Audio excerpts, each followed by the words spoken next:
Result बन के तैयार है। क्या आपको क्या लगता है कि इसमें कोई मतलब कुछ लेन देन वाला कुछ लेन देन का मामला है, पूरा सबको जग जाहिर है, लेकिन यहाँ पे लोग बोल नहीं पा रहे हैं। क्या लगता है आपको कि झारखंड में नौकरी पाना जो है भगवान से मुलाकात करने के बराबर है? नहीं नहीं, यहाँ पैसा लेकर के खरीद लीजिए। अच्छा। यही प्रैक्टिस है। ये सरकार चलाने का तरीका नहीं है। ये आपने बालू बेचा, गिट्टी बेचा, सेना का जमीन बेचा, नौकरी क्यों बेच रहे हो बच्चों का? अच्छा, हेमंत सोरेन सरकार में आए थे तो आपको लगा था, दूसरी बार आए थे कि यार कुछ न कुछ करेंगे? नहीं, मैं तो बहुत दिन से रह रहा हूँ। मैं पिछला ये देखा, इनका कोई इंटरेस्ट नहीं। इनका जहाँ पैसा मिलेगा वही काम करेंगे। सरकार और जेपीएससी की चुप्पी को आप कैसे देखते हैं? क्या कोई साजिश है या लापरवाही है? साजिश है, लापरवाही नहीं है। ये साजिश है कि इनको इतिहास गवाह है कि जितने भी यहाँ परीक्षाएं हुई है, बिना पैसे का कोई भी नौकरी नहीं मिला है। और इस बार चूंकि ये जेल के अंदर में थे, चंपई सोरेन का सरकार था, उन्होंने नोटिफिकेशन निकाला, समय पे पीटी लिया, समय पे मेंस का एग्जाम लिया, समय पे रिजल्ट भी बन के तैयार है। यहाँ पे तीन मेंबर इतने पूरा, ये 3 मेंबर का ही साजिश है। यहाँ पे जो मेंबर है ना, पहले था कि कॉन्स्टिट्यूशनल बॉडी है, चेयरमैन का पद खाली था, वो तो जोर जबरदस्ती करके हम लोगों ने उसको करवाया। लेकिन अभी 3 मेंबर है, इनका भी कुछ पैरवी होगा ना, उनका बस नहीं चल रहा है। रिजल्ट बन के तैयार है। क्या आपको क्या लगता है कि इसमें कोई मतलब कुछ लेन देन वाला कुछ लेन देन का मामला है, पूरा सबको जग जाहिर है, लेकिन यहाँ पे लोग बोल नहीं पा रहे हैं।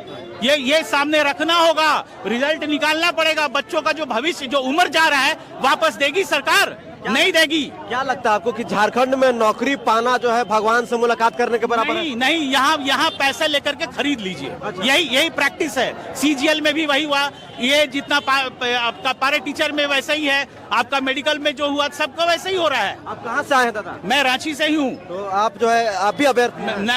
मैं एक अभिभावक हूँ। मेरे घर से 2-2, 3-3 बच्चे लिखे हैं और बहुत उम्मीद कर रहे हैं। अच्छा, आप अभिभावक है जी। कई सालों से आपके बच्चे तैयारी कर रहे होंगे। हाँ, और अभी जो है आप अपना पूंजी, अपना तमाम चीज लगाए होंगे बच्चों पर। देखो, पूंजी तो लगाया ये है। मैं क्या बोल रहा हूँ कि बच्चे जो इनपुट समय का दे रहे हैं, ये वापस नहीं आएगा। उनका उम्र बढ़ रहा है। दूसरी जो परीक्षाएं हैं, उसमें वो मन नहीं लग रहा है उनको पढ़ने में, है ना? ये क्यों ऐसा कर रही है सरकार? ये सब लोगों का जान लेना चाहता है क्या बच्चों का? आज भूख हड़ताल पे ये तरीका नहीं है। ये सरकार चलाने का तरीका नहीं है। ये आपने बालू बेचा, गिट्टी बेचा, सेना का जमीन बेचा, नौकरी क्यों बेच रहे हो बच्चों का? इनका अधिकार क्यों छीन रहे हो आप? ये ईमानदारी से मेहनत कर रहे हैं, लाइब्रेरी जाके पढ़ते हैं, अपना कोचिंग कर रहे हैं। यही एक उम्मीद में ना कि हम परीक्षा देंगे और आगे हमारा रिजल्ट आएगा, हम सफल होंगे और नौकरी पाएंगे। ये जो उम्र बढ़ रहा है, ये वापस नहीं आएगा। जिस प्रकार से सरकार का रवैया है या आयोग का रवैया, आपको लगता है कि आपके बच्चों को नौकरी मिलेगी यहाँ? ऐसा है, रवैया बदलना होगा। अभी तक सभी लोगों ने एक पेशेंस रखा है, अब पेशेंस टूट गया। आज ये बच्चों का काम नहीं था यहाँ पे धरना देना। अभी कहीं लाइब्रेरी में बैठ के पढ़ रहे होते, कोचिंग में पढ़ रहे होते, दूसरी परीक्षा। ये तमाशा है क्या? तमाशा है।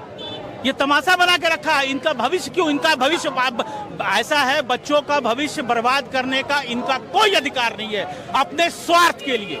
अच्छा, ऐसा क्या? देखिए, जो सरकारी काम होता है, जो सत्ता से जुड़ी चीजें होती है, मान लीजिए कि कोई नेता होता है या कोई अफसर होता है, उसका काम तो तुरंत हो जाता है। लेकिन जैसे कोई गरीब शख्स होता है, चाहे रिजल्ट की बात कर ले, सरकारी नौकरी की बात कर ले, इसमें बड़ा विलंब होता है। क्या कारण आपको लगता है? विलंब इसलिए ना क्योंकि इनका मशीनरी ही खराब है। नीचे से लेके ऊपर तक सबको पैसे का आदत लगा हुआ है, समझ रहे हैं ना? और ये पैसे नहीं मिलने के कारण पैसा नहीं उगा पाए, जिसके वजह से आज इतने 1000-1200 बच्चों का रिजल्ट आएगा फाइनली, जिसमें 350 बच्चे का सिलेक्शन होगा।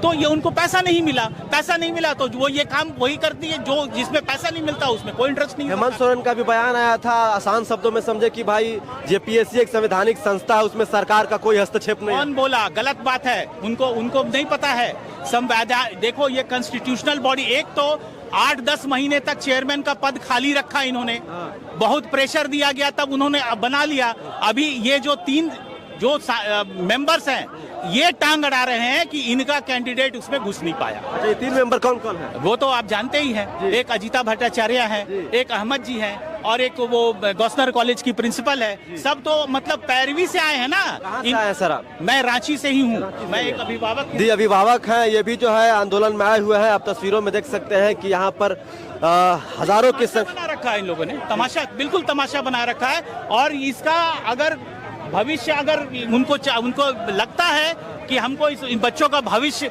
हमको सही करना है, तो इस तरह का खेल ना करें, ना करें। हो रहा है, खेल ही है, बिल्कुल खेल है, ये लापरवाही है, लापरवाही है, ये गलत है। अच्छा, हेमंत सोरेन सरकार में आए थे तो आपको लगा था दूसरी बार आए थे कि यार कुछ ना कुछ करेंगे? नहीं, मैं तो बहुत दिन से रह रहा हूँ, मैं पिछला ये देखा, इनका कोई इंटरेस्ट नहीं, इनका जहाँ पैसा मिलेगा वही काम करेंगे। तो अभी हम जो जेपीएससी के अभ्यर्थी हैं उन्हीं में से एक अभिभावक आए हुए थे आंदोलन को सपोर्ट करने के लिए। वो काफी दुखी दिखे, काफी नाराज दिखे, उनकी पीड़ा साफ साफ जो है कैमरे में झलक रही थी। आप तस्वीरों में देख सकते हैं हजारों हजार की संख्या में झारखंड के 24 जिलों से जेपीएससी के अभ्यर्थी यहाँ पर आए हुए हैं और बस पिछले 10 महीना से सिर्फ एक ही मांग कर रहे हैं कि सर, राज्य के मुख्यमंत्री हेमंत सोरेन साहब, जेपीएससी के अध्यक्ष महोदय, हमारा जो है जेपीएससी मेंस का रिजल्ट जारी कर दीजिए, उसके बाद हम लोग अगली प्रक्रिया में जा सके। लेकिन अभी तक रिजल्ट जारी नहीं किया गया। आप सोचिए कि इसी जगह पर कार्यालय के बाहर कई बार आंदोलन हुआ है,